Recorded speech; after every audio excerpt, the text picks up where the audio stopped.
Good to see all of you back here for our second day of Health Power Convention, Mind Your Brain. And so this morning we thought we'll treat you with something nice that will aid you to mind your brain. We are happy that we can welcome Dr. Bruce back again. He's going to do a back-to-back session with us. And I'm not even going to try and guess what he's going to do. I'll just leave that to you. And I trust that you will be blessed today, that you will enjoy our sessions. After the two sessions, we have again our workshops that will continue.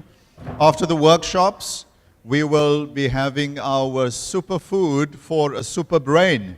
It's going to be a live demo. It's not so much cooking that will take place here up in front, but more just demonstrating.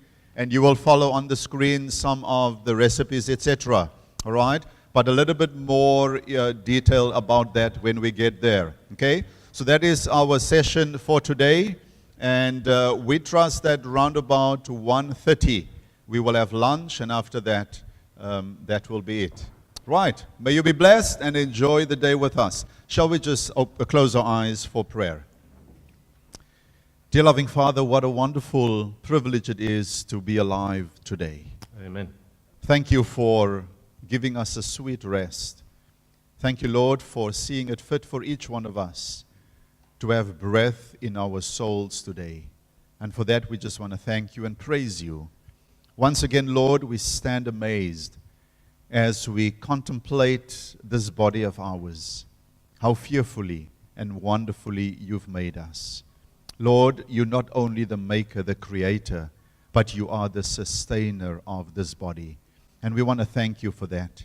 On top of that, Lord, you also gave us a responsibility to be a faithful steward, a faithful manager of this body of ours. And as we have received amazing information and will be receiving today, I pray that all of this will empower us so that we indeed can be faithful managers of our bodies.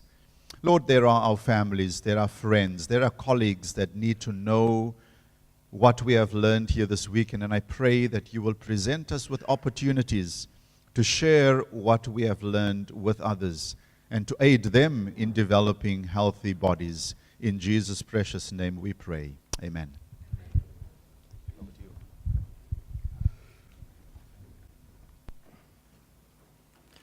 Good morning, everyone. Good to be back with you. So that's the goal. What did you do for your brain this morning when you got up? Any of you do something proactive? You want a brain that can lift weights mentally. Okay, we're going to talk about a lot of information today, and I'm really excited to share some of this stuff with you. The goal is to have a brain that's online, active, concentrating, empowered, fully functional, guiding your life. A strong brain means a strong life. And that's the goal. So we can talk a little bit about, just before I get started, I want to talk a little bit about the limbic system. And I want to make amends for a bit of a rush talk yesterday at our workshop. So that's why I'm going to, if you'll allow me a little time to make some amends. So the limbic system is our emotional brain. We've got, essentially, very simplistically put, almost two brains. We've got the higher functioning brain, which is our prefrontal cortex and frontal lobe. And then we've got the emotional brain where our sort of primitive drives almost, or our emotional centers exist, like fear and those kind of things. So the limbic system is the seat of our emotions, and that sits deep within the brain structure. We were talking a little bit, and I won't go into the details of that now, but we looked a little bit at the organized mind yesterday in the workshop. And what I was trying to say from a neurobiological perspective, which probably came out very rushed in the setting yesterday, a brain that is neurophysiologically imbalanced is a brain that is organized. So that's important to understand. So sometimes the chaos in our lives is because our brains are not working properly. Not always, but sometimes. So from a neurobiological perspective, you want to have an organized mind, we've got to get back to God's original design for the mind. And the original design for the mind was to have a top-down frontal lobe dominance to our brain function. And what's happened with stress in modern-day living is that we've learned to live on fear and arousal and just be driven all the time. So part of having an organized mind involves coming back to God's original design. of choosing those things which give us back the original hierarchy of the human brain, which is to have our frontal lobe working at the top, at its highest function. So, an organized mind requires organized neurochemistry. If there's chaos in your life, it might be that your brain's in chaos. There can be neurobiology behind a disorganized mind, but not all cases of chaos in a person's life are from neurobiology. So you can't label everybody as mentally unwell that's got a chaotic life.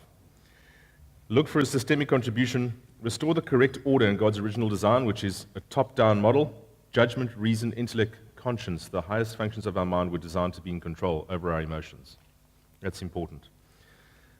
Balance the neurochemistry. We're going to talk a little bit about neurochemistry today, looking at depression. We're going to look at dopamine, acetylcholine, serotonin, and GABA. And stop chronic fear and dysautonomia.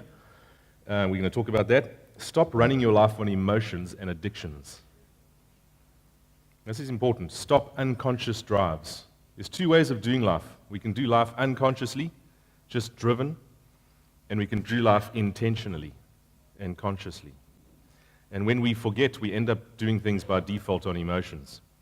And there's place for that if it's not something that really matters, like brushing your teeth. You don't have to think every day, I must go brush my teeth. It should be a habit by now, hopefully. But we mustn't run our lives on emotions. We mustn't run our lives on the limbic system. So having an organized mind involves restoring the original order that God designed in the mind. Restore balance and frontal lobe dominance. We can talk a lot about that today. Correct software errors. Use the crown of your brain to achieve the desired result. Once you organize your mind, if you come back to God's design for the mind, which is a frontal lobe-led brain, and then you balance your neurophysiology through health choices, then you're in a position to use that frontal lobe to make appropriate decisions. Does that make sense? So there's a hierarchy in which things have to happen. I was doing some research on multitasking the other day, and this guy said multitasking is a myth. We think we can multitask, but the brain actually deals with things sequentially. It doesn't multitask very well. So that's interesting. So that was just an apology and an amendment for yesterday's rush talk. Hope that helps. And we're going to look at depression today. This is a very common and debilitating health condition. And none of us are immune, and we'll see that today. So what is depression? Depression is a condition that's associated with significant neurochemical and neurophysiological changes in your hormonal system, changes in your immune system. And I like detail. I enjoy detail, but it's sometimes very important to stand back from the detail and get the forest. And the forest, and the more I study this stuff, the more I realize I start to see the forest. And the forest is that God made us with this responsive system in the limbic system and our emotional centers that can help us respond to certain situations. But we were never designed to run on fear and arousal. And the problems of a lot of mental health problems these days are caused by the fact that we are never taking our foot off the accelerator. And we're using a system outside of its design protocol. So if we are constantly ringing an alarm bell in the brain, which is what we're doing a lot of the time, it actually starts to destroy your brain tissue and your body. So we're not designed to run that way. And we need to find the off switch for the alarm in our brain. If you want to be mentally well, you need to find the off switch and stop being driven and get back the frontal lobe dominance for intelligent and intentional living. Does that make sense? So there are certain anatomical and physiological changes that happen with depression. It's not just a condition where you don't feel good. There's actually physiological and anatomical changes that are happening in depression. That's important to understand. We're going to look at that. Neural circuitry is involved. So this is a PET scan of a brain showing a healthy brain and a chronically depressed brain. What do you notice about these two if red is activity? We're going to keep you awake today. This is going to be fun and interactive. My goal for you is what my goal is for myself, is to have the best possible brain that we can have. I want that, and I want to give that to you. So let's learn together. So what do you notice about these two? Yeah, so there's decreased perfusion in the frontal lobe. So this is important. There's key things to extract from any talk. Depression is largely a condition of suppression of the frontal lobe. Depression is largely a condition of the suppression of the frontal lobe. So a depressed person does not have a very active frontal lobe. Certain parts of the frontal lobe are underactive.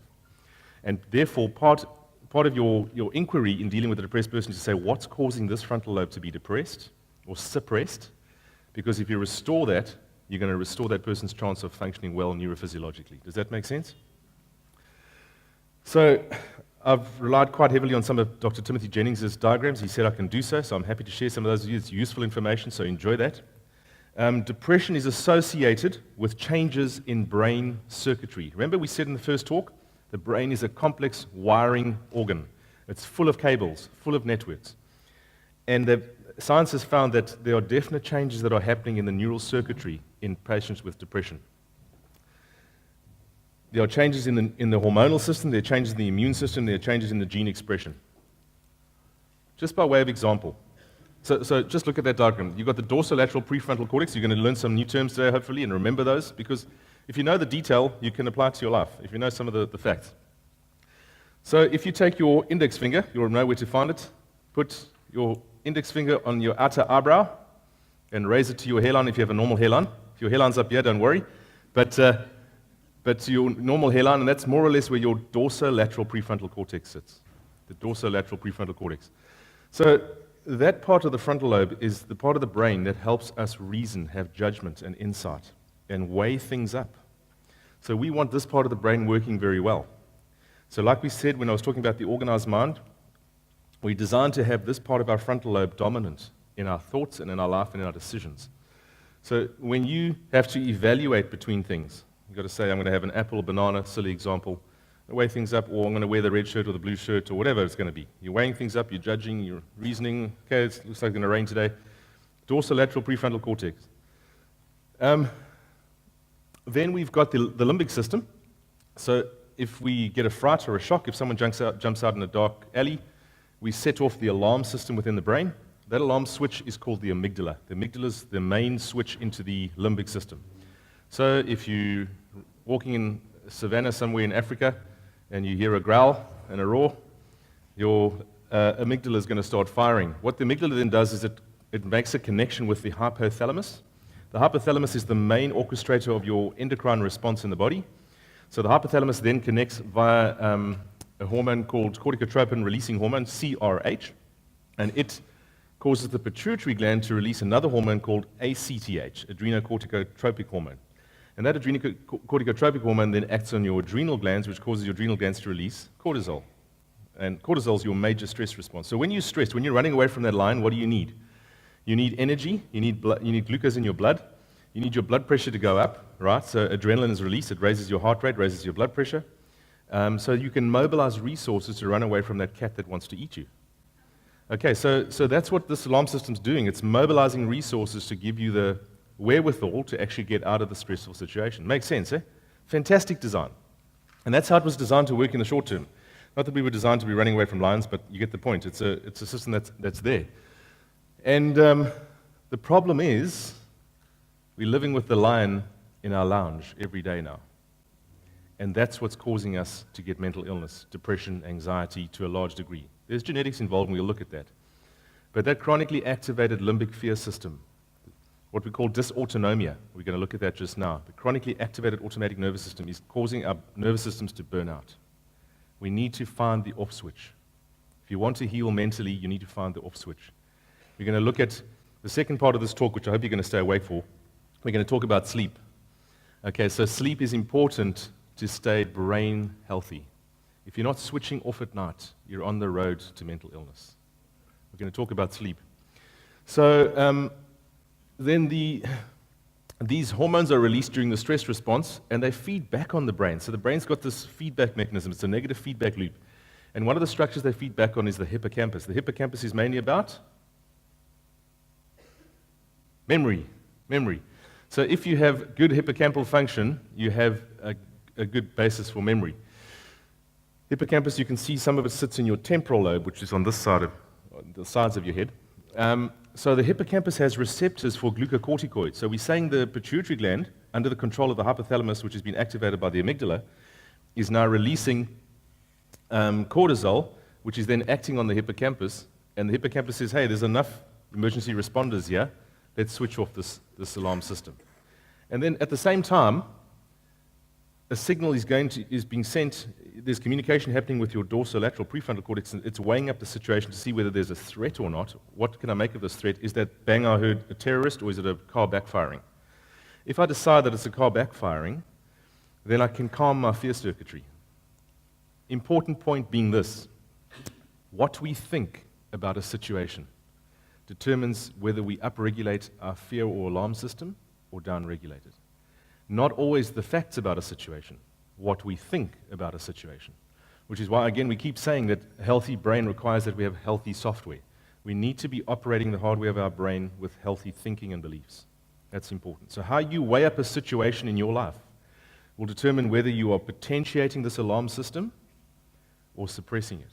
So your beliefs are often behind whether your brain is healing or dying. Isn't that profound? Okay, so depression also results in changes in gene expression. So there's epigenetic changes, and everybody know about epigenetics. So the environment can interact back on which genes are expressed. Your genes are not static. They are a dynamic entity. Some are expressed, not all are expressed. And the lifestyles we choose determine which genes are activated and which genes are suppressed. The kind of stress I have in my life, the amount I sleep, what I have for breakfast, that's all feeding back on my genes. And that's called epigenetic influence on my genetic expression. So I can affect which genes are active and whether I get a disease by how I live my life. And that's profound. That's profound. So what can predispose to depression? Genes can, and the environment. And Tim Jennings talks about some interesting genes. There's an SS gene and an LL gene. So in terms of, if you look at the serotonin neurotransmitter system in the brain, some of us inherit an S gene that expresses a certain type of pump for that serotonin. Some of us inherit an L gene, which is the long gene for that pump. And which gene you inherit can determine your predisposition. Now remember that predisposition is not necessarily getting a condition. But what they found is people that have inherited the SS version of the pump for serotonin are more sensitive people. And they found that if they're raised in a very harsh, abusive environment as children, they are more susceptible to being depressed as adults. But what they found is if they're raised in a loving environment with the SS gene, they tend to become leaders in society because they're more emotionally in tune. So that's really interesting. So our genes determine our susceptibility, but not necessarily our phenotypic expression of disease, which is really, really nice. So that's a depressed brain on the left, and that's a non-depressed brain. You can see this one's lighting up like a Christmas tree on the right, and the one on the left is not much, no one's home. Okay. So brain circuits, we've spoken about that. So that's your dorsolateral prefrontal cortex. You're going to love it now. You're going to know where your index finger, eyebrow up, hairline, and say, come on, dorsolateral prefrontal cortex, let's get this problem solved. Okay? And then other parts of the frontal lobe that are important are the ventromedial prefrontal cortex and orbitofrontal prefrontal cortex. So these all work in tandem, and these two areas are the center of our conscience. So that sense of right and wrong is often happening in these two areas, which is important. Interestingly enough, if your orbitofrontal prefrontal cortex and your ventromedial prefrontal cortex are activated, then your dorsolateral prefrontal cortex is a bit suppressed. If you're violating your conscience, you can't think very straight. So we need to live in harmony with our conscience. It actually suppresses our judgment center when we are violating conscience. Fear circuitry. We've spoken about that. The important point being based on what you think, you can either calm the fear circuitry in your brain or you can upregulate it. That is profoundly important. So the beliefs you hold either strengthen or unbalance the brain. Sorry, it's not fitting today. We decided not to stretch it. Yesterday we stretched it and all my slides were affected. I had to go work on them last night. So we're not going to stretch it today. Lies believed result in fear and unbalance our neural circuitry. Fear results in inflammation and death. So I put to you again today, what belief systems are you running your life on? How are they affecting your neurophysiology? And how are they affecting your health? So there's this concept called chronic dysautonomia. So the autonomic nervous system is the automatic nervous system. If you have a meal, you don't have to think to your stomach, okay, I want you to produce stomach acid. Okay, now that you've done that, I want you to release digestive enzymes. You don't have to think about those things. That's part of your automatic nervous system. And Fear-based living results in chronic activation of your autonomic nervous system, predominantly noradrenaline. So you're constantly living with the lion chasing you around the room with chronic dysautonomia. And I want to put to you that many of us are living with chronic dysautonomia. And our brains are dying as a consequence. There's a little region in the brainstem called the locus ceruleus. Sounds a bit like something from the Gladiator movie, but it's locus ceruleus. And one locus ceruleus neuron it releases noradrenaline and norepinephrine, and it can activate every single cell in the body instantly. So when you're afraid, your locus ceruleus is pumping out noradrenaline. And that noradrenaline is causing a whole host of effects, activating your amygdala, your hypothalamus, like I said. So that's the fear response originating in the brainstem and lighting things up. As you can appreciate, if you've got adrenaline and noradrenaline circulating in your body, you're not going to sleep very well, are you? You're not going to shut down very well. To sleep properly at night, a healthy brain sleeps well. Sleeping well is imperative for a healthy brain. Sleeping well. So if you've got chronic dysautonomia, if you've got chronic activation of your arousal fear system, you're not going to be sleeping well. You're going to have cortisol up when it should be down, etc. So part of healing the brain is, as I keep saying, switching off the fear center. We need to switch off the fear center. We're going to get to that. So regional brain changes in depression, we said. Some of the changes that you'll see, let me just quickly I'll get to that now. The anterior cingulate cortex is an important structure to understand. It sits between your prefrontal cortex and your limbic system. It's the mediator, the intercessor. So your anterior cingulate cortex, which is sitting just in front of this structure called the corpus callosum, which joins the two hemispheres. The anterior cingulate cortex is receiving information from the limbic system. If I'm afraid, if that lion is chasing me and I'm generating an emotional response to it, I'm getting information feeding into the anterior cingulate cortex, or I've heard a sound that I think is a threat. It's also receiving information from the dorsolateral, from the prefrontal cortex. So limbic system's feeding in, frontal lobe is feeding in. And in the anterior cingulate cortex, we must come to a resolution about the tension as to what we're going to do. So we make decisions largely in our anterior cingulate cortex.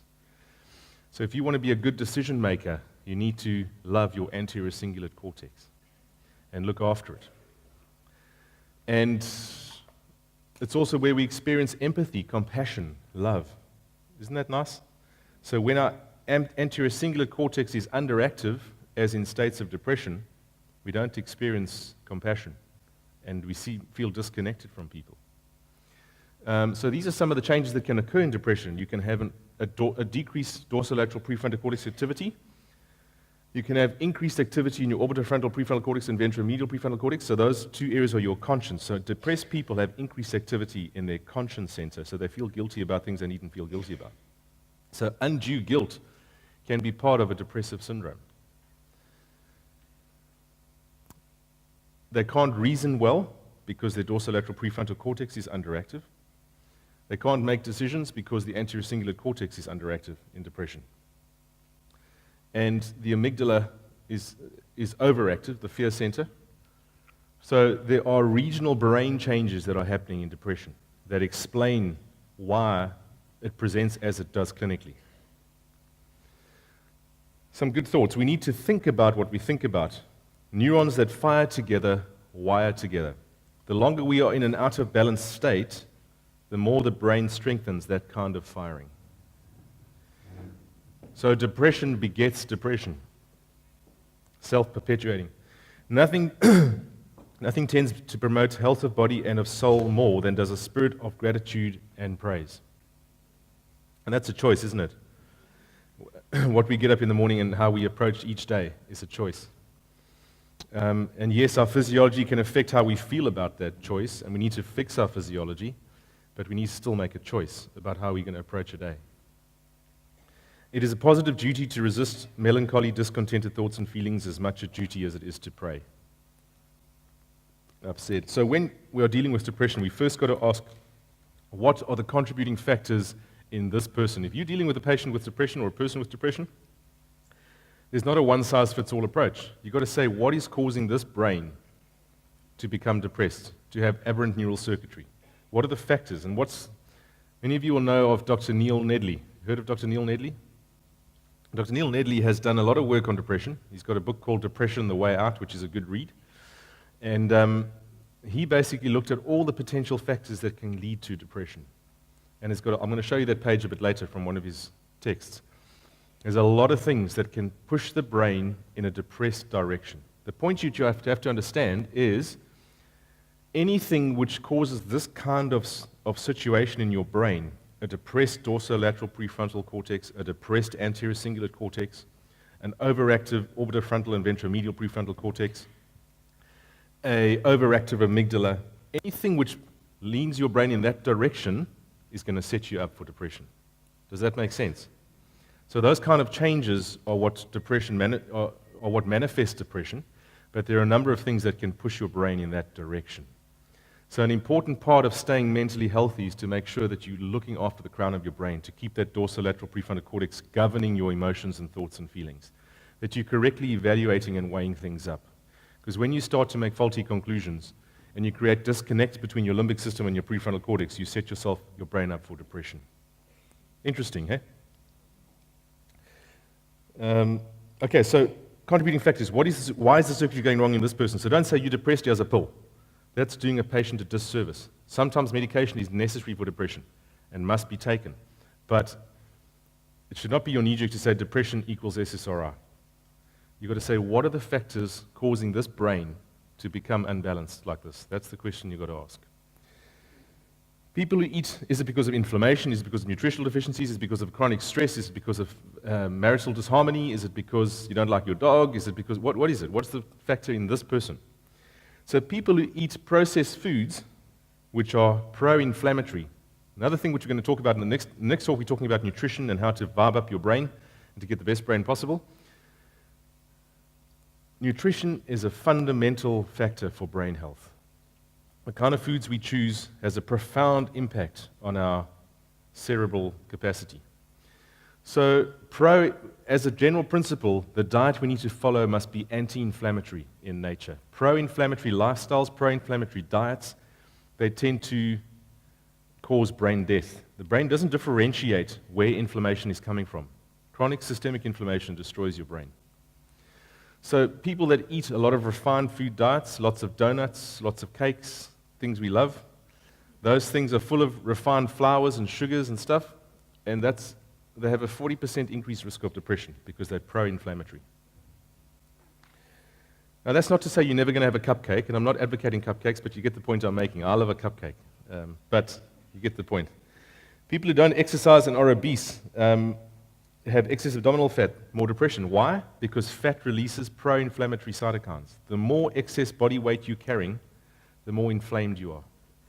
It should be a health goal of yours and mine, and it is mine, though I'm not there yet. It is mine to reach your ideal body weight. You need to reach your ideal body weight. Being fat is not cute. Being fat is deadly. You need to start making that association. Fat means inflammation. Inflammation means death. You need to reach your ideal body composition. And this is evidenced by the fact, look at this. A 65-year-old who's obese has less brain mass than a normal weight person. And their brain is effectively 16 years older because of obesity. So obesity equals inflammatory cytokines, inflammation equals insulin resistance, inflammation equals brain atrophy and death. So lifestyle factors that affect depression, nutrition. You know that 70% of people with depression are deficient in an active form of folate called 5L-methylfolate. So your body takes, where do we get folate from?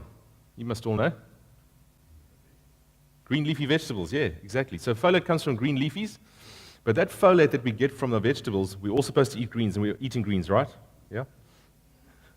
So that folate coming from that green leafy vegetable has to be activated to 5-methylfolate to be active in the body. And that activation requires an enzyme called methylene tetrahydrofolate reductase, MTHFR. So to activate folate in green leafies to the active folate, you need MTHFR. So some of you might have heard of the genetic mutation called a SNP called MTHFR. So without that enzyme, you're not activating that folate to its proper biological form. And as a consequence, I'm going to show you the methylation cycle now, you're going to affect the efficacy of your methylation. Poor methylation equals poor neurotransmitter production. Methylation is an important chemical process that happens in your body that adds methyl groups, which are CH3 groups, to different compounds to activate them or inactivate them. So you need enough folate in your diet to help your methylation process, and methylation causes neurotransmitters to be produced. So 70% of depressed people have a SNP that affects their ability to process folate. Wouldn't it be nice if we could treat some people's depression just with folic acid? Activated folate. Not normal folate, activated folate. Omega-3 fats, we know that they're very important for the brain. Excess omega-6 use has been associated with high rates of depression and bipolar disorder and postpartum depression. So most of you will know the difference between omega-3 fats and omega-6 fats. Most of us are eating too many omega-6 fats. Those are the things like sunflower oil. That's an omega-6 fat. We're getting way too much in the way of omega-6 fats. We need more omega-3 fats. And those omega-3 fats are very healing for the brain. They're very anti-inflammatory. So having enough omega-3 fats settles down inflammation in your body. It's nice to have about 3,000 milligrams of omega-3s in your diet. Now, we can talk about sources of omega-3 if there's time in the question and answer session, but you need optimal levels of omega-3. Vitamin D is a mood regulator. There's a little compound called N-acetylcysteine. N-acetylcysteine is an amino acid which is used by the brain as a membrane stabilizer in its mitochondria. So people with depression can often benefit from having N-acetylcysteine supplementation that actually stabilizes the membranes of the mitochondria. Happy mitochondria, which produce energy, means happy neurons, which are producing neurotransmitters. So you need to keep your mitochondria happy. Okay, those are the little organelles inside your cells that are producing energy. A cell that cannot produce energy is a cell that is dying. So you need to look after your energy production units. Sleep is important. Toxins, we're going to talk about that. Psychotherapy. So how does psychotherapy help? If you're dealing with depression, so the first question is to say, let's find the off switch for the fear response. That's the first thing. Number two, what are the reversible factors in this person that has pushed this brain in the direction of depression? That's important to ask. Number three, psychotherapy. Why does psychotherapy help in depression? And it does. Because it activates new neural circuits. If someone's challenging your thought systems, your thought processes, your beliefs, you're activating neural circuitry that might have been quiescent apart from the psychotherapy. Which is why, if you look at standard treatment approaches for depression, if you combine a medication with psychotherapy, you get the best outcomes in restoring that brain to normal function. Because you're activating circuitry that was previously inactive. And antidepressant drugs can only work on circuitry that is already firing. So if you just take a drug, it's going to work on the circuits that are just firing. Whereas if you take psychotherapy with that and do counseling and talk therapy, that activates new circuitry that the drugs can act on. Does that make sense? So this is a diagram you must remember by the end of the day. So this is, let's have a look here. Let me see where, this is the methyl cycle. So this is methylation. This is the important biochemical process that's happening in your body. And this is where folate comes in. So you've got folic acid, which is going to 5-methylfolate via an enzyme called, there it is, the MTHFR. And that folate interacts with the B12 cycle, so it activates your vitamin B12. B12 also has to be activated to become physiologically useful in the body. Activates the B12, which then goes into the methionine cycle, which then makes a compound called S-adenosylmethionine. Anybody heard of S-adenosylmethionine? S-adenosylmethionine, or SAMe, is the major methyl donor in your body. So if you have a healthy level of S-adenosylmethionine, you're going to be methylating well. And methylation keeps your cells healthy at a number of levels. If this cycle is not working properly, you can get buildup of a compound called homocysteine. This is where homocysteine fits in. Homocysteine is an amino acid which is a bit toxic to the cardiovascular system, can increase your cardiovascular risk. So it's important for all of us to know what our homocysteine level is doing. When you have blood tests done, you should just ask your doctor to add on a homocysteine, on a fasted sample in the morning. Because the homocysteine will tell you how well you are. It's a marker for methylation, and I use it in my patients as a marker for methylation. So it tells me how well their methylation circuitry or chemistry is working. And poor methylation chemistry equals a brain that's vulnerable. So the higher your homocysteine, the poorer your methylation and a vulnerable brain, and you increase your cardiovascular risk, and you increase your risk of dementia. High homocysteine is associated with increased dementia. Homocysteine then feeds into what's called the transsulfuration pathway. Don't have to worry about that, but that's the methylation cycle. It's depending on B12, folate, methionine, acetylmethionine, homocysteine. Important chemistry to try and understand a bit. Things that boost your frontal lobe function. These things help us fight off depression. We need to potentiate. Oh, Kurt, sorry. Is there a way of getting an audio cable in here? Or not? No problem. Is there a mic I can hold to my computer? Thank you. So if we want to protect our brains from depression, number one, we said we have to switch off the fear response that's activating us all the time. We have to find the off switch to the alarm. Thanks, kid. And then we have to make choices, lifestyle choices, that give our frontal lobe the best chance of being awake and alive. If I'm saying I want a good brain and I don't want to be depressed, and I sit and watch TV the whole weekend and bad music, and I eat Cocoa Pops and pizza, my chances of depression go up significantly because of the choices I'm making. Okay. And yes, Cocoa Pops are bad. Don't eat Cocoa Pops. So I need to choose good music. I need to choose sunshine. I need to choose good nutrition. I need to choose hydration. The question you need to ask yourself is, do you want to be happy? Do you want to be alive? Do you want to be energetic? Then you need to make choices that are consistent with that. Often we end up in this rut. We've gotten into a certain way of doing life. And we need to be proactive about these things. So good music, sunshine, good nutrition, hydration, challenging yourself mentally, exercise, and BDNF. These are proactive steps. Intentionality is key if you want a healthy brain. You have to be intentional. BDNF is brain-derived neurotropic factor. So the compound you want to increase in your brain to sprout new neurons is brain-derived neurotropic factor. That's the fertilizer for the brain. If you pour BDNF on a brain circuit, you strengthen that circuit. So the brain's producing what we call trophic factors that are causing its own strengthening and development. So you want to be choosing a lifestyle that maximizes your BDNF, which is exercise, sunshine, joyful living, altruistic living, positivity, good thinking. Those things all boost BDNF. And you're strengthening your brain, as opposed to self-centeredness, depression, sitting inside, no sunshine, inward focus. You end up producing pro-BDNF, which shrinks your circuits. So we shape our life to a large degree. Now, sometimes we need help getting out of the slump. I'm not saying we don't. We do, and we're going to look at that. So make the choices that boost your frontal lobe every day. So I want to play some music for you. Listen to this music, if I can play it through the mic. When it comes to music, this is important. Many of you will know. There's music that boosts your brain activity. There's music that suppresses your frontal lobe activity. You need to choose very wisely what music you listen to.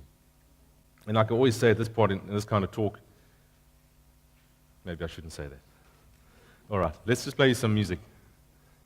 All right. Listen to the music that goes on in taxis. And think about what's driving that vehicle. Okay, so here we go. Let me see if I can play this. Can you hear it?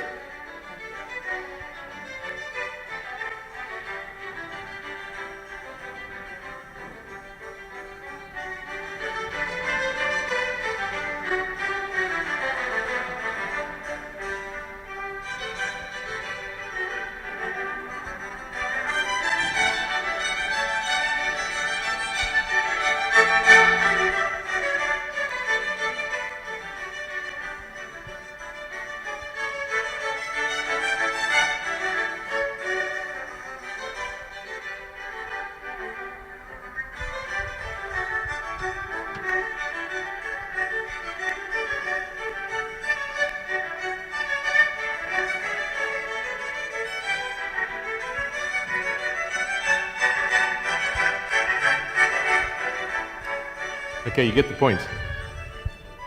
Isn't that nice? I'm a bunch of a culture vulture. That's Brandenburg's Fifth Concerto or something or other. And that specific piece has been shown to boost frontal lobe activity and decrease depression. So, choose your music well. That's important. Attitudes, emotions, and health. A merry heart does good like medicine, but a broken spirit dries up the bones. Pleasant words are sweetness to the soul, and health to the bones. As a man thinketh in his heart, so is he. Self-talk and emotional health. I love this verse in Philippians. Finally, brethren, whatsoever things are true, whatsoever things are noble, whatsoever things are just, whatsoever things are pure, whatsoever things are lovely, whatsoever things are of good report. If there is any virtue and if there's anything praiseworthy, meditate on these things. Friends, we get to choose every day what we're going to think about. And I want to encourage you to live a life that's congruent. That what you do at home is what you do in public. That's important. Make those decisions within reason. Your thought life must be consistent. Okay. So don't live a double life. Make a choice every day what you're going to think and how you're going to live. Unresolved guilt, unhealthy thinking patterns, unforgiveness, bitterness react on the brain and on the body. These are choices we make, whether we harbor these negative emotions. These negative emotions act on our stress system. Remember I told you about that table I would show you? So this is directly from Dr. Neil Nedley's book. So I hope I haven't infringed any copyright things, but here we go. I just want to show you the list. Genetic hit. So what he describes is the concept of hit categories, things that hit on the brain that can push the brain into that depression state. So you've got genetics, we've spoken a bit about that. Developmental issues like early puberty in girls, history of depression in adolescence. Nutrition hits, low dietary tryptophan, low omega-3 fats, low folic acid, low vitamin B. So the question you must be asking, is my depression nutritional? Is it because of social isolation? Is it because of marital stress? Is it because of a medical condition like hepatitis C, strokes, or heart disease? Is it because of a circadian rhythm category, etc., etc.? You get the idea. But you've got to ask questions behind your depression. These are things that, as a standalone, can cause depression in and of themselves. Thyroid disease. If your thyroid is underactive, that can be a risk factor for depression. Parkinson's disease can put you at risk of depression. Uncontrolled diabetes, certain strokes, chronic insomnia, chronic low-carbohydrate diet. We're living in the era of low-carbohydrate intake. Low-carb intake can be associated with increased risk of depression. Chronic low tryptophan, not top diet, tryptophan diet. Chronic complete absence of social support. We are social creatures. We're meant to integrate. So sometimes when we feel, look, we all need space on our own, but sometimes when you feel like you mustn't go out, might be the time you need to go out and be with your friends and family.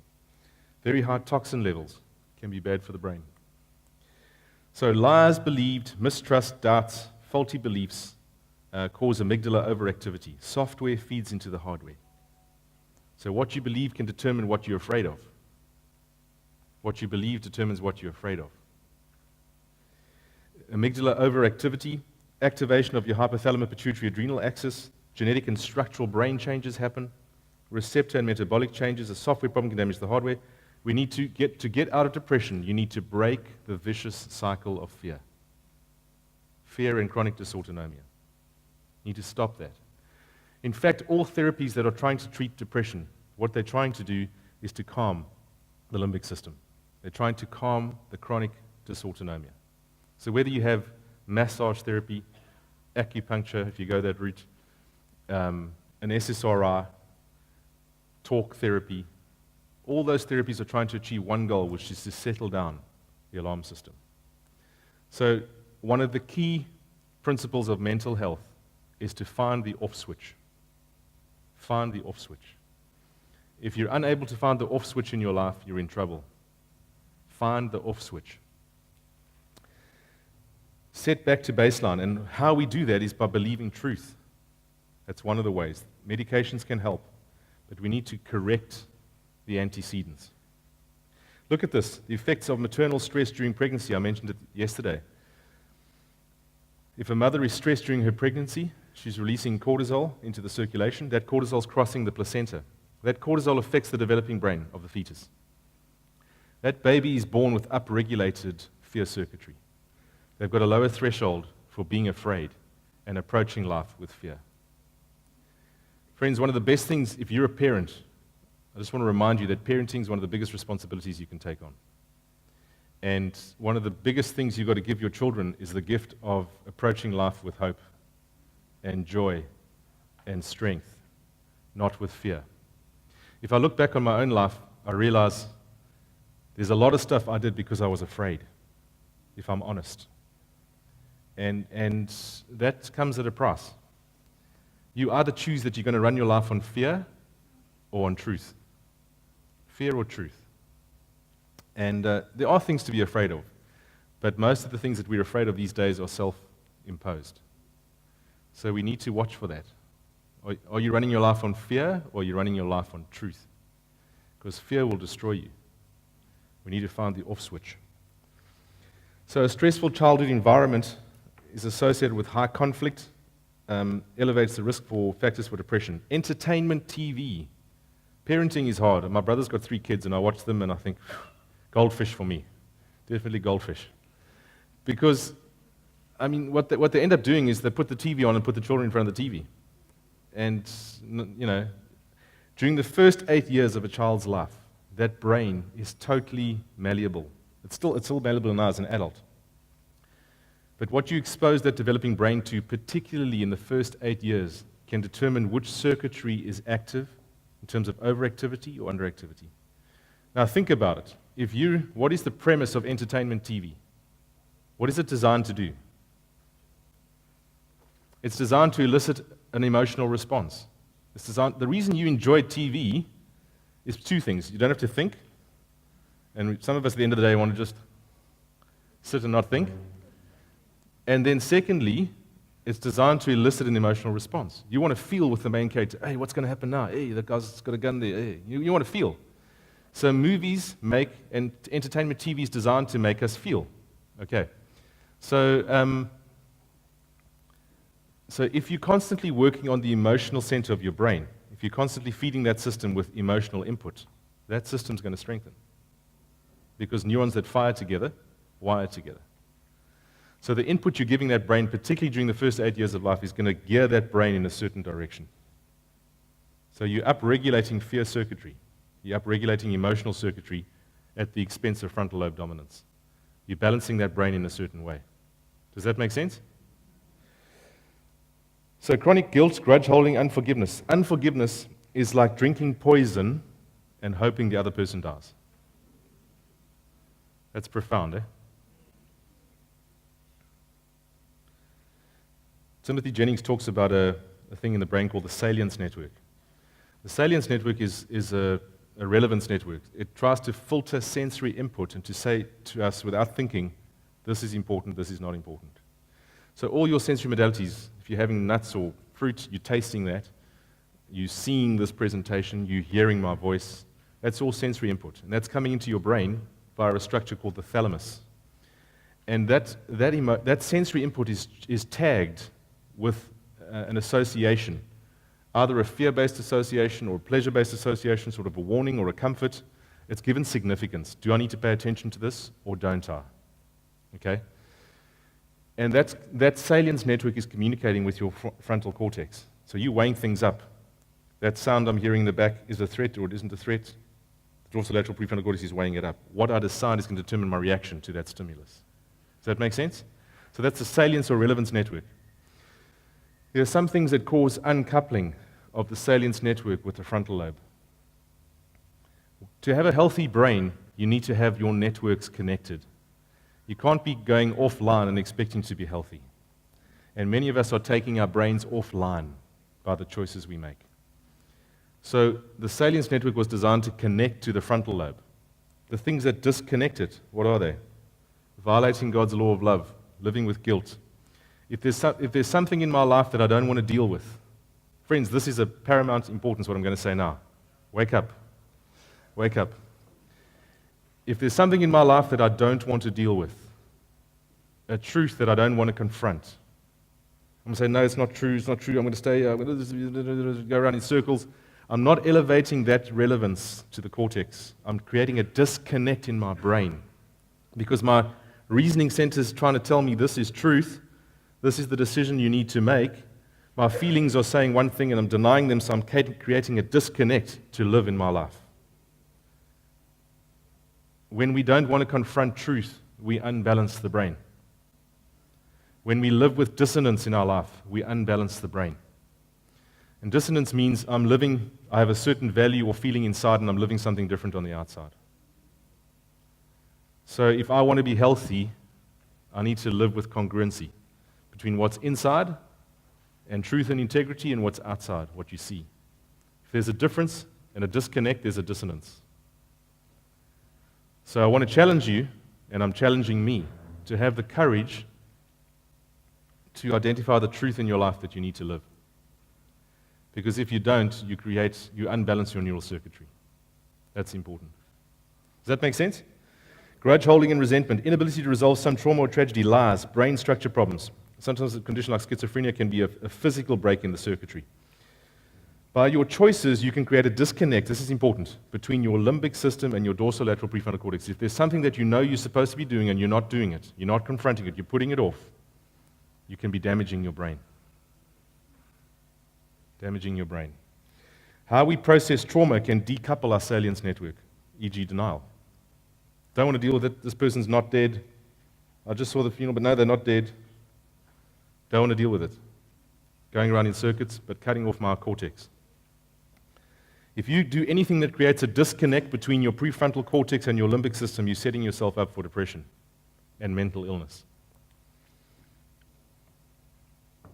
So what happens, we're nearly done with this talk, what happens when we have an overactive amygdala that never switches off? It activates the sympathetic nervous system. So think about it. God has given us this amazing system that's designed to protect us. Jennings gives an example. If you're running in the forest somewhere and you confront a bear, and you see this bear and you've got to raise and mobilize your resources to overcome this bear, that alarm system is activated. Part of that activation involves mobilizing the immune system. The immune system is preparing itself for what's going to happen when I confront this bear. So macrophages, which are part of your immune system, are activated. In case I get a wound, they're going to need white cells to come to the wound. So stress doesn't differentiate whether you're facing an actual bear or just the factor in your life. It's a bear. So I'm activating my immune system. So depression and stress are responses physiologically to a threat. So you're activating part of your brain that's designed to protect you and to give you the resources to overcome that threat. So the problem is there's no bear and there's no wound, but your immune system's still becoming activated. So depression and anxiety are states of hyperarousal. They are states of increased arousal that never switch off. And so if my immune system activated and it's creating pro-inflammatory cytokines to respond to this potential threat that actually doesn't come, that inflammation is destroying my tissue. So you're responding to a physical threat that isn't there with an immune response that was designed to mobilize for actual microbe invaders. So depression and anxiety are neuroendocrine immune responses, a body that's trying to protect itself from this invisible threat. Does that make sense? So you understand that. That gives you profound information to work with. So the sympathetic nervous system's activated, my immune system's activated, my inflammatory cascade is activated, I'm getting inflammatory cytokines, interleukins and interleukin-6 and all these inflammatory cytokines. And this inflammation causes collateral damage. This immune response causes collateral damage. It damages my insulin receptors, which predispose me to type 2 diabetes. It damages my noradrenaline and dopamine signaling and serotonin signaling.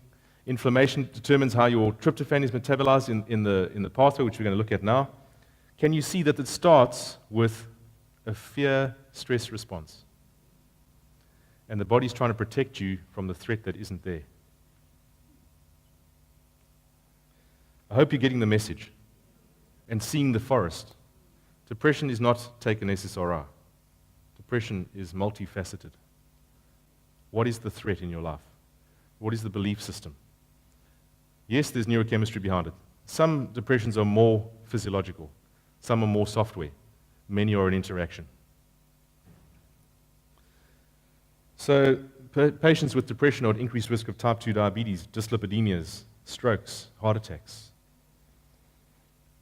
Exercise is one of the cure-alls. Exercise is great for you. If you're stressed and depressed, go exercise. Go exercise. Even if you don't feel like it. Suppresses, so chronic activation of your amygdala suppresses this fertilizer for the brain, BDNF. We spoke about that. Look at this. 6 weeks of exercise in people 65 years and older was associated with a 2% increase in the size of the hippocampus. So exercise helps to get rid of or down-regulate the stress response and heals your brain. Releases multiple neurotropics. Very important. This is a look at a synapse in the brain. So a synapse is a junction point between two neurons. We spoke about that yesterday. So you've got a preganglionic neuron, a postganglionic neuron, a presynaptic, postsynaptic neuron. They meet at a gap called the synapse. The presynaptic neuron is releasing neurotransmitters into the cleft, which is then stimulating the postsynaptic neuron. There is a cell called an astrocyte, which is a supportive cell that sits around this synapse. The astrocytes are like spacesuits. They sort of sit around the junctions and they're trying to provide an environment for this synapse to happen, providing good mediators and stuff like that. What happens in depression is that, what's the amino acid that makes serotonin? I just gave you the answer. Tryptophan. Okay, so tryptophan is taken by, under this chronic stress response, the body takes tryptophan and puts it into a production pathway called quinolinic acid. Instead of making serotonin from your tryptophan when you're stressed, you start making quinolinic acid. So something that was designed to heal your brain is now turned into a toxin when you are stressed. Tryptophan was given to heal your brain and to give you neurotransmitter balance. So chronic stress, chronic activation of quinolinic acid, which destroys the astrocytes and starts to destroy your brain. So stress equals inflammation, pro-inflammatory cytokines equals aberrant metabolism of tryptophan equals quinolinic acid equals neuronal death. So under this chronic hyperarousal and fear responding to the non-bear, that's not in my life, but I think there is, my system's reacting and I'm destroying my brain tissue, increasing my risk of osteoporosis, diabetes, heart disease, strokes, you name it. Can you see the problem? It started with activation of the arousal system.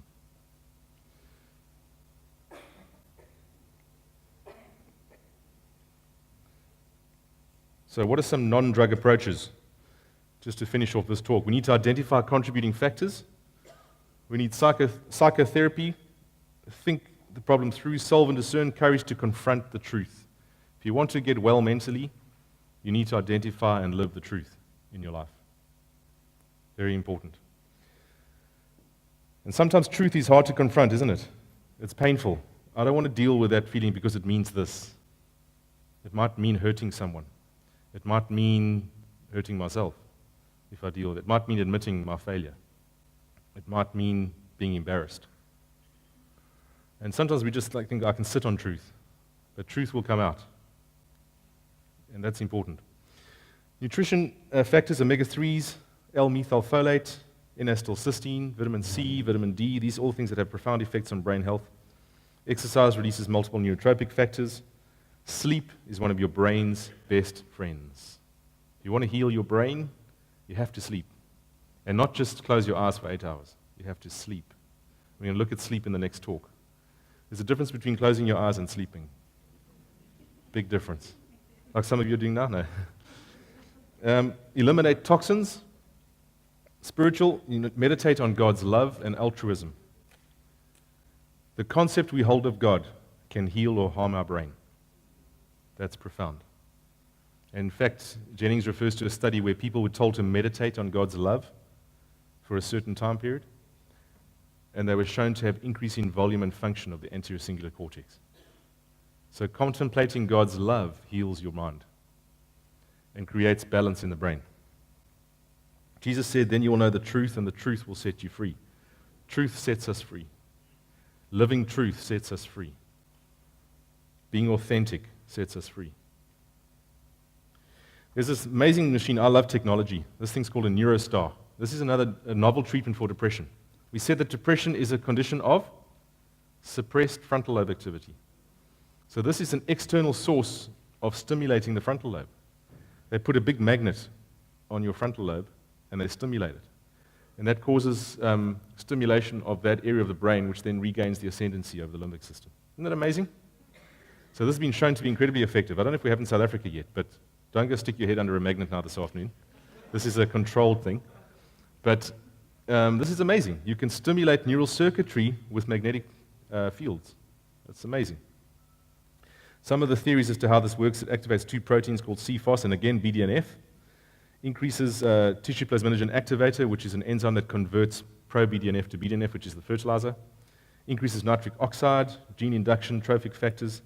Increasing neuronal recruitment, connection, stimulating the anterior cingulate cortex and calming the amygdala. Reducing inflammatory cascade. I think South Africa needs to get one of these magnets. What do you think? Eh? Imagine we could treat depression just with a magnet. It's not just with a magnet, but instead of drugs. Amazing. Last part of this talk is just looking at the pleasure circuits and addiction. So this is a cross-section of the brain.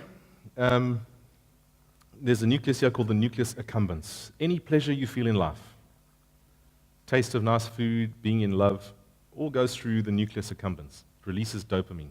So when you feel that, this is fantastic feeling, that's nucleus accumbens. If you enjoyed breakfast, or you're going to enjoy breakfast, that's nucleus accumbens. The way God designed our minds to operate is that we derive pleasure from the correct things. Pleasure was designed to be a consequence of choosing the right things, of loving and caring for others, of doing good things. What we've been tricked into doing is to try and chase pleasure as an end in itself. When we chase pleasure for pleasure's sake, we unbalance the brain. And that's the premise behind stimulant drugs, cocaine, methamphetamine. We're trying to generate pleasure not as a consequence, but as an end in itself. And that's a trap. Pleasure was designed to be a result of the correct pursuits. That's important. So if I sit and eat, again, pizza all weekend, I'm trying to stimulate my nucleus accumbens. And often, a brain out of balance causes you to crave certain foods. That's important to know. If you can't say no to certain foods, often carbohydrate cravings can be depression-related. It can be imbalance-related. Now, not all carbohydrates are depression-related, but I'm saying they can. The brain can use carbohydrate to boost serotonin production. So a balanced brain has fewer cravings. A balanced brain has fewer cravings. So the encouragement there is for us to get pleasure from pursuing the correct things. That's how the brain was designed to operate. We're supposed to derive pleasure from being there for other people, as I say, loving other people, caring for other people, and all those good things. So this is a brain on the left. There's a guy by the name of Daniel Amen. If you've got some time to research some neuroscience, you should look at Daniel Amen's work. Daniel Amen is a neuropsychiatrist who's into radiological imaging in the US. And he uses SPECT CTs, which is a special type of CT that looks at the function of the brain. SPECT CTs don't look at anatomical pathology, they look at functional pathology. So you can tell with a SPECT CT where there's underfunction or overfunction in the brain. And they correlate those areas of over and underfunction with clinical syndromes and try and make treatment protocols based on them. So this is a normal brain on a SPECT CT. This is a brain on someone that's been using methadone. See all the holes? This is some more pictures. This is the first one here. This is meth use. This is a normal brain. It's a bit small, sorry. This is alcohol. That's marijuana. That's smoking. This is glue inhalation. And I can't read that one. Need my glasses. Sorry. So, what brain do you want? I trust nobody's sniffing glue here. I hope not. Our choices affect the quality of the hardware. So factors that suppress your frontal lobe function: sugar, suppresses frontal lobe function. Poor diet, toxins, alcohol, lead, nicotine, certain pharmaceuticals, mercury, endotoxins, caffeine, lack of adequate sleep. Night was short last night for me. I was working on some slides. Lack of adequate sleep. Arachidonic acid, which is found in flesh foods, can suppress your frontal lobe. High cholesterol, entertainment, TV. Polyrhythmic music. We said music has a profound effect on frontal lobe function. Brain trauma. free radicals, oxidative stress, chronic inflammation. Don't live with chronic inflammation. Destroys your brain. Caffeine in the brain. Just in closing. That cuppa. If you want a balanced brain, unfortunately, caffeine's not part of the equation. Caffeine has three major effects on the human brain. It affects three major neurotransmitters: dopamine, acetylcholine, and adenosine. Adenosine is the brake of your brain. So as you go through the day, the reason you get tired is because adenosine starts to build up in the brain. The reason we get tired towards bedtime, you've got high levels of adenosine. That's one of the reasons. Adenosine acts on receptors and causes the brain to shut down. Caffeine works by blocking adenosine receptors. So it causes a state of perpetual arousal when you should be sleeping. So does that sound like a healthy situation? Physiology is designed such that if you rob it at one point, it'll charge you at another point. If you rob it at one point, it'll charge you at another point. So caffeine is like cashing a check you haven't earned. It's like getting this big fat check for supposedly $1 million, handing it in and running and going to spend it. But there's nothing to back up your check. So that's caffeine. Caffeine is like kicking the horse that's already tired and down. In fact, it's been shown that 1 cup of coffee can reduce blood flow to the brain by 40%. 40%. And we said that depression is associated with decreased blood flow to the brain. So you unbalance the neural circuitry by using caffeine. If you need to use caffeine to wake up in the morning, there's something wrong with your lifestyle. If you need to use caffeine to wake up in the morning, there's something wrong with your physiology and or your lifestyle.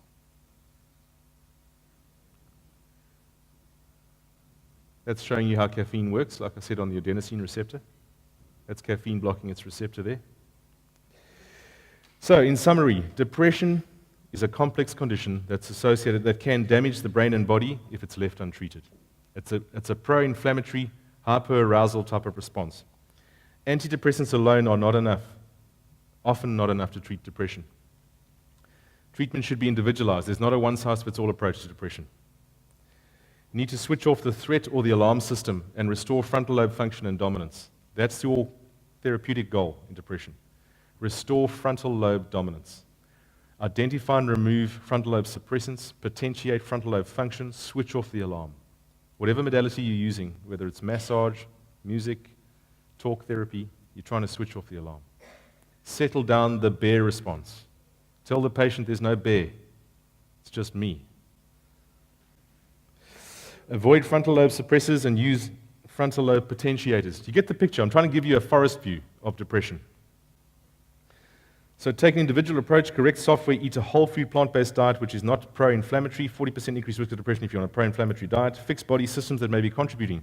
You might be depressed because of gut function. You might be depressed because you're burnt out.